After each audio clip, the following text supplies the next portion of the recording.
এই যে দেখুন না, বলতে গেলে পদ্ধতিটা প্রায়ই একই, শুধুমাত্র উপকরণের রকম ভেবে দেশ বিশেষে একটা আলাদা রেসিপি হয়ে গেছে। এটি জাপান বিখ্যাত ডোরা কেক। এই ইন্টারন্যাশনাল রেসিপিটাকে করার জন্য আমরা নিয়ে নিচ্ছি 1 কাপ ময়দা, 1/3 কাপ আটা, এছাড়াও কাপ গুঁড়ো দুধ, 2 কাপ গুঁড়ো চিনি, 1 চামচ মধু, একটু ভ্যানিলা এসেন্স দিয়ে ভালো করে মিশিয়ে নিয়ে মোটামুটি রুম টেম্পারেচারে থাকা দুধ দিয়ে মেশাতে মেশাতে ঠিক এইরকম টাইপের ব্যাটারটি তৈরি করে নেব।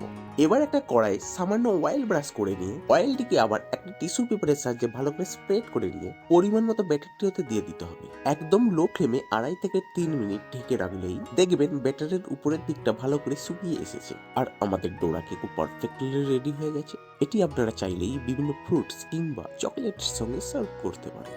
কি এইবারে মনে পড়ছে এইভাবে আমাদের এখানে চিতই পিঠা বা আজকে পিঠাটি বানানো হয়ে থাকে। শুধুমাত্র উপকরণগুলির পরিবর্তন করে দিয়ে আজ বানানো হয়ে গেল ডোরা কেক।